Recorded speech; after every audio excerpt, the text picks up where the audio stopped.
Your one click on the subscribe button makes a huge difference. Thank you for your kind support. In the gritty underbelly of a crime-riddled city, where loyalty is as thin as the line between right and wrong, Havoc unravels a tale of corruption, betrayal, and the desperate search for redemption. The story begins with a heist that seems straightforward enough but spirals into a chaotic web of violence that will forever change the lives of everyone involved. Our story opens with a gang of 4 thieves, Charlie, Mia, Johnny, and Wes, who are in the middle of stealing what appear to be ordinary washing machines. But these aren't just any appliances. They're actually hiding a valuable shipment of cocaine. The heist doesn't go unnoticed, and soon they find themselves in a high-speed chase with a group of narcotics detectives, Vincent, Hayes, Jake, and Cortez.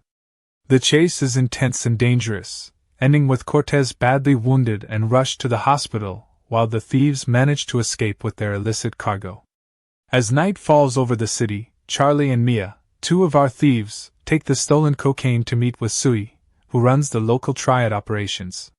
We learn that Mia has history with Sui. She had previously stolen his car and has been working off her debt to him. It's a tense meeting in Sui's hideout, the air thick with unspoken threats and the weight of the criminal underworld's strict code of conduct. But before any deal can be finalized, chaos erupts. A gang of masked attackers storms into the hideout, guns blazing, taking down Sui and his enforcers in a brutal display of violence. In the confusion and gunfire, Charlie and Mia barely escape with their lives, their hearts pounding and adrenaline pumping as they flee into the night. What they don't realize as they run is that this attack wasn't random. It was orchestrated by Ching, Sui's lieutenant, who had grown resentful of being passed over for leadership. Ching had slipped away moments before the attack, his betrayal now complete as his masked allies carried out the bloody coup he had planned. Meanwhile, we meet Detective Patrick Walker, a man whose moral compass has long been compromised. He's a corrupt homicide detective who's been on the payroll of Lawrence Beaumont for years. Lawrence is not just any crime boss, he's a real estate tycoon with political aspirations, currently running for mayor. He's also Charlie's father, though their relationship is complicated at best. When Lawrence learns that his son is being accused of Sui's murder, he doesn't hesitate to use his influence. He calls Walker and gives him a clear directive: find Charlie and protect him, no matter what. Walker is a man haunted by his past choices. Estranged from his family due to his corruption, he carries the weight of his decisions like a physical burden. Despite this, or perhaps because of it, he's good at his job. With his rookie partner Ellie by his side, fresh-faced, idealistic, and unaware of her partner's corrupt ties, Walker begins to hunt down leads that might help him locate Charlie and Mia. One of his first stops is the hospital where Cortez is recovering. Walker used to work with the narcotics squad before a fateful incident drove them apart. It was during a drug theft gone wrong that Vincent killed an undercover cop, and Walker's relationship with his former colleagues soured beyond repair. Despite this history, or perhaps because of it, Walker needs information that only Cortez might have. As Walker's investigation unfolds, the plot thickens. Sui's mother, a formidable Triad leader known simply as Mother, arrives in the city like a gathering storm. Her presence alone commands respect and fear in equal measure. Her son has been murdered, and she wants answers. She confronts Ching, her eyes cold and calculating as she demands to know what happened to Sui. Ching, in a masterful display of deception, points the finger at Charlie. It's a convenient lie that serves his purposes perfectly. With this false information, Mother's wrath finds a target. In a bold and brutal move, she has Lawrence Beaumont kidnapped from his mayoral campaign motorcade, a clear message that no one is beyond her reach when it comes to avenging her son. Walker's search leads him to Raoul, Mia's uncle, who specializes in creating forged passports. Raoul is working on documents that will allow Charlie and Mia to flee the country, to disappear and start new lives away from the chaos they've been swept up in. Walker, using a mix of intimidation and his badge, forces Raoul to set up a meeting at a nightclub that evening where the passports can be handed over. The nightclub becomes the setting for a pivotal confrontation. Walker plans to get Charlie and Mia out safely, to fulfill his obligation to Lawrence while also potentially saving 2 young lives from further danger. But his plans are derailed when Vincent, Hayes, and Jake show up unexpectedly. The air grows tense as Mia recognizes Vincent, not just as a cop, but as Sui's killer. The situation escalates rapidly as more players arrive on the scene. Raoul, Johnny, and Wes show up, as do a group of triads sent by Mother. The nightclub, once filled with music and dancing, descends into chaos. A massive brawl erupts, punctuated by gunfire and screams. When the dust settles, the casualties are numerous. Hayes, Raoul, Johnny, Wes, and many triad members lie dead. Walker, showing his skills as both a fighter and a survivor, manages to escape with Mia and a wounded Charlie, the night air filled with sirens as they flee the scene of carnage. As they catch their breath in a momentary safe haven, Walker begins to piece together the true nature of the conspiracy they're caught in. He realizes that Vincent and his cops weren't trying to catch Charlie and his crew as part of legitimate police work. They were attempting to hijack the cocaine shipment for themselves, to profit from the very crimes they were supposed to be stopping. The web of deceit grows more complex as Walker uncovers that Vincent is working with Ching. The two had hatched a plan. Ching had a buyer lined up for the cocaine, and with Sui out of the way, killed by Vincent and his crew, Ching could take over the Triad operations in the city while also profiting from the deal. It was Ching's resentment at being passed over for leadership that had sparked this bloody chain of events. But the conspiracy doesn't end there. Ching, methodical in his plan to eliminate all loose ends, arrives at the hospital where Cortez is still recovering. In a cold-blooded move, he murders both Cortez and his wife, silencing any potential witnesses to his involvement. Ellie, who had been sent by Walker to protect Cortez, arrives too late to save them but manages to pursue and capture Ching, adding another piece to the puzzle of betrayal and murder. With Ching in custody and the danger still very real, Walker decides to take Charlie and Mia to his father's old cabin on the outskirts of the city. It's a place from his past, perhaps one of the few untainted memories he has left. But their respite is short-lived. Somehow, the Triads track them down, and what follows is a relentless assault on the cabin. The three find themselves in a desperate gun battle against overwhelming odds. Walker, Charlie, and Mia fight with the ferocity of those who know they're fighting for their lives. They manage to take down many of their attackers, but eventually the tide turns.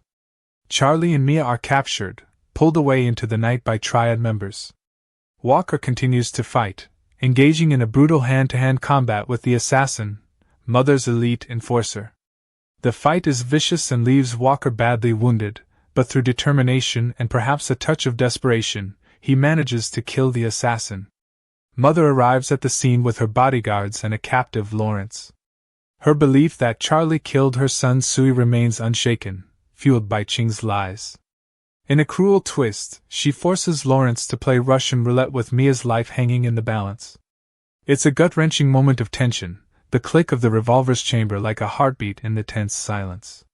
Just as it seems all hope is lost, Ellie arrives with Vincent, Jake, and Ching in custody. She reveals the truth of Sui's murder, that it was Vincent and Ching who orchestrated it, not Charlie. It's a moment of revelation that changes everything. But the chaos isn't over. Jake, seizing a moment of distraction, breaks free and attempts to shoot Charlie. In a selfless act of paternal love that perhaps surprises even him, Lawrence throws himself in front of his son, taking the bullet meant for Charlie. In Charlie's arms, Lawrence's life ebbs away, their complicated relationship finding a moment of connection in these final breaths. The revelation of betrayal sparks more violence. Ching, along with Triad members loyal to him, opens fire, killing Mother and her loyalists. In the confusion, Ching also wounds Vincent, who in turn exacts his revenge by gunning Ching down. With the cocaine still his primary objective, Vincent flees the scene, and Walker, despite his injuries, pursues him. Back at the cabin, Ellie and Jake engage in a desperate fight. Jake gains the upper hand and is about to shoot Ellie when Charlie, fueled by grief and rage over his father's death, shoots Jake, ending the corrupt cop's life. The final confrontation comes as Vincent attempts to escape via train with the cocaine, his ticket to a new life away from the consequences of his actions. Walker, wounded but determined, catches up to him. They exchange words, two men who once worked together now on opposite sides of a moral divide. Vincent, perhaps seeing no other way out, shoots Walker. But Walker returns fire, his bullet finding its mark and killing Vincent. As police sirens wail in the distance, getting closer by the second, Ellie makes a decision. She lets Charlie and Mia go, giving them a chance at freedom despite the chaos and criminality they've been involved in. It's a moment of compassion in a night filled with brutality. Ellie then turns her attention to Walker, who is grievously wounded from his multiple fights and now from Vincent's bullet. They share a moment, perhaps the most honest either has had in a long time. Walker, perhaps seeking redemption or perhaps just tired of running from justice, urges Ellie to arrest him for his corruption and involvement with Lawrence. But Ellie refuses, offering Walker a kind of grace he perhaps doesn't believe he deserves.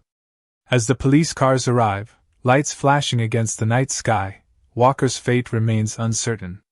Will he face justice for his corruption? Will he find a way to make amends for his past?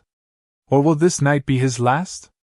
The film leaves these questions unanswered, a reflection perhaps of the moral ambiguity that has permeated the entire story. Havoc is a tale that delves deep into the murky waters of morality in a world where the line between right and wrong is often blurred beyond recognition. It's a story about consequences, how one action, one decision, can set off a chain of events that spiral beyond control. From the theft of washing machines containing cocaine to a full-blown war between corrupt cops and Triad members, the escalation is as inevitable as it is tragic. The character of Walker stands at the center of this moral quagmire. He's a man who has compromised his principles over the years, working for a crime boss and turning a blind eye to corruption. Yet there's something in him that still responds to the call of justice, even if it's a twisted, personal version of it. His journey through the night is not just about finding Charlie and Mia but also about confronting his own demons. Charlie, the son of a criminal kingpin turned politician, represents another facet of this moral complexity. He's chosen a life of crime, perhaps in rebellion against his father or perhaps because he knows no other way. His relationship with Lawrence is strained and complicated, yet in Lawrence's final act, taking a bullet meant for his son, we see a glimpse of love that transcends their troubled history. Mia, caught up in a debt to the Triad that she can never seem to fully repay, embodies the trap that many find themselves in within this criminal ecosystem. One mistake, one bad decision, and the consequences follow you forever, pulling you deeper into a world you might never have chosen to enter. The corrupt cops, Vincent, Hayes, and Jake, represent the ultimate betrayal of public trust. They've not only failed in their duty to uphold the law but actively worked against it, using their positions to facilitate their own criminal enterprises. Their corruption is a cancer that has spread through the city's law enforcement, making it difficult to tell who is on the side of justice and who is merely wearing a badge to further their own agenda. Ching's betrayal of Sui and his alliance with Vincent highlight the fragile nature of loyalty in the criminal world. Resentment at being passed over for leadership festered until it erupted in violence, showing how personal ambition can override even the strongest criminal codes. Mother, driven by grief and a thirst for vengeance after her son's murder, represents the old guard of the criminal world. Her adherence to traditional Triad values and her brutal methods of seeking justice reflect a world that operates by its own rules, outside of conventional law and order. Ellie, the rookie partner, is perhaps the one true moral compass in this story.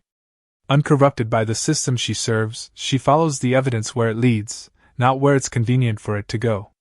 Her decision to let Charlie and Mia go at the end, along with her refusal to arrest Walker, suggests a nuanced understanding of justice that transcends the rigid boundaries of the law.